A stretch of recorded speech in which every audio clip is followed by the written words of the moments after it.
Rumor has it, ooh. Rumor has it, ooh. Buddy Hield's on the trade block.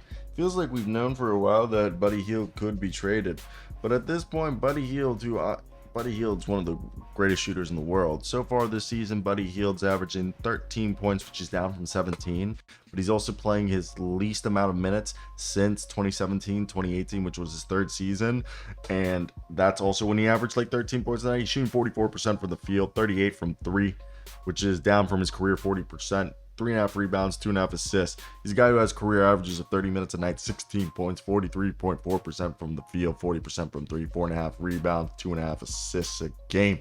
What do you get with Buddy Hield? You get the 6'5" natural born fire power sniper. Literally one of the most reliable three-point shooters in the league. Will not ever be shook. His confidence is always there. He can finish in transition. He can, put the rock on the floor and be a secondary playmaker. He's not the best at getting his own shot, but he's an Iron Man, barely misses games, and the only problem with him is he's a liability on defense. But a team that needs three-point shooting, okay, like if you look at team stats, the NBA team three-point percentage, I want to say the worst teams in the league right now are, let's see, worst three-point shooting teams in the league currently. San Antonio Spurs could use a Buddy Hield. Detroit Pistons, Utah Jazz, Los Angeles Lakers, Washington Wizards, Portland Trailblazers, Cleveland Cavaliers, Chicago Bulls, Atlanta Hawks, Brooklyn Nets. Really, the Hawks and the Nets, probably not, but the Bulls could use Buddy Hield, and they could give up like Io DeSumo and Pat Will, and they probably could get him, in my opinion. They're, Cleveland would love him, okay, and they would. That one's a little tougher, a little harder to get, but Utah, they have the pieces to do it. The Pistons have the pieces. The Spurs, those are all teams that I think could easily eat that deal. What are your guys' thoughts? Yo, what's going on, guys? And today we're talking about Michael Scotto's report about Buddy Hield and TJ McConnell. So what we're hearing is similar to when Miles Turner was entering a contract season and was coveted by teams. The Indiana Pacers wanted to keep him, and similarly, they want to keep Buddy Hield, and they have an extremely high asking price for teams interested in him. 5 NBA executives who spoke with Hoops Hype said it would take a first-round pick and a rotational player for Buddy Hield. If the player is someone Indiana likes, the pick doesn't have to be as strong, and vice versa.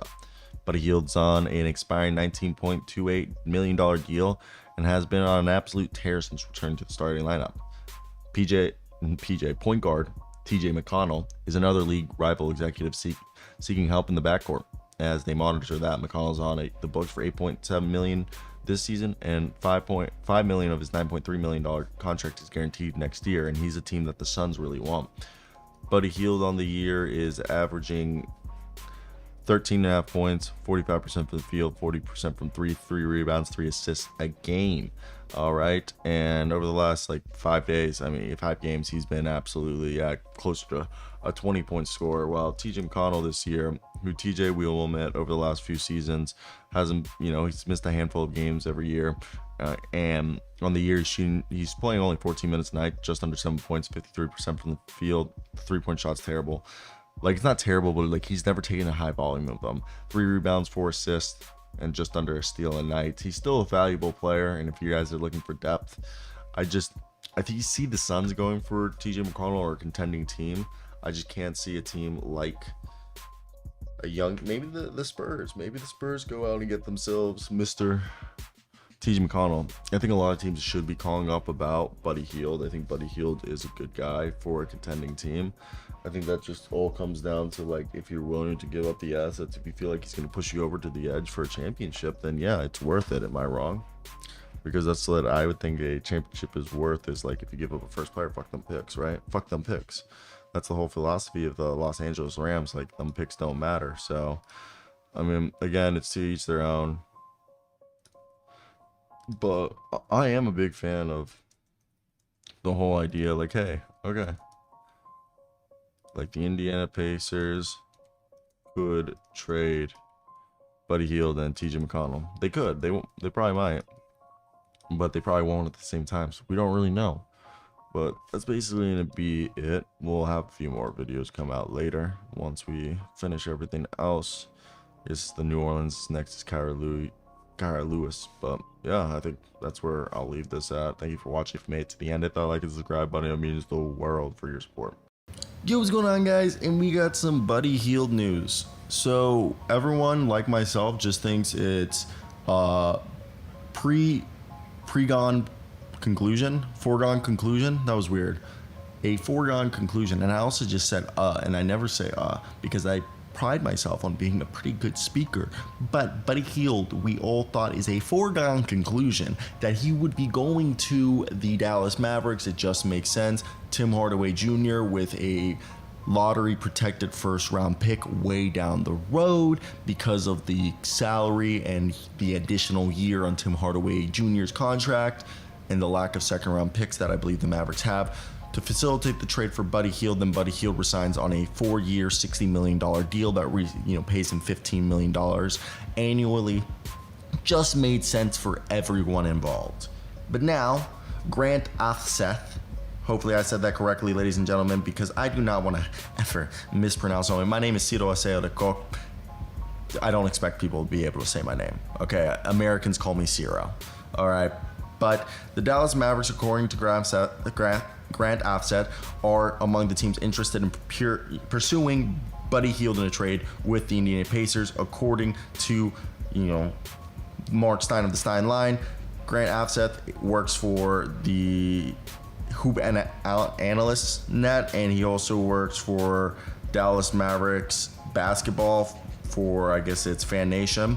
But supposedly there is no traction in any talks involving the Mavericks. The Pacers are not inclined to make a trade involving Tim Hardaway Jr., and that the Pacers will likely want a sweetener in any trade involving Hield, with the possibility of acquiring a first-round pick and part of the return. So supposedly the sweetener for a first-round pick and Tim Hardaway Jr. is there, but supposedly the Pacers are not inclined to make a trade involving Tim Hardaway Jr.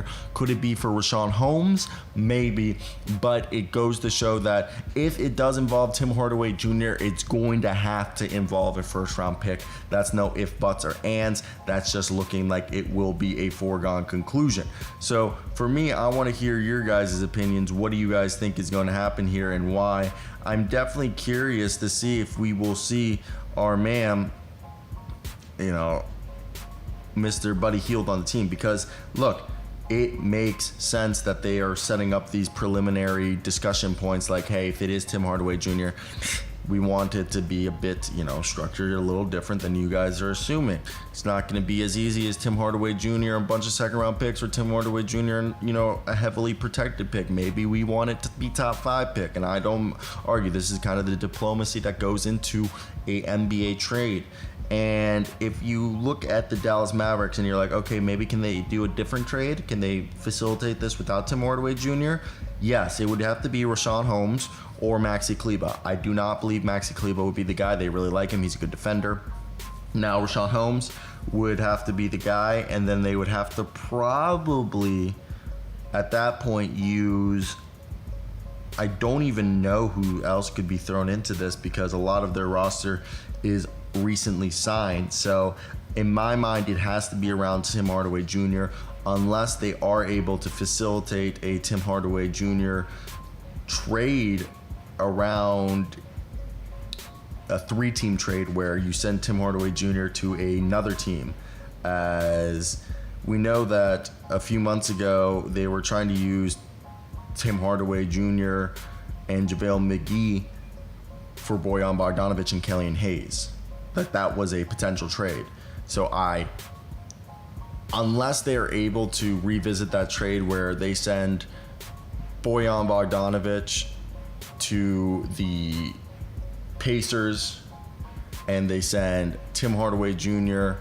and maybe, I don't even know how this would be done if they were trying to facilitate something along those lines, because it just makes my head hurt. But you get the idea that I was trying to make there.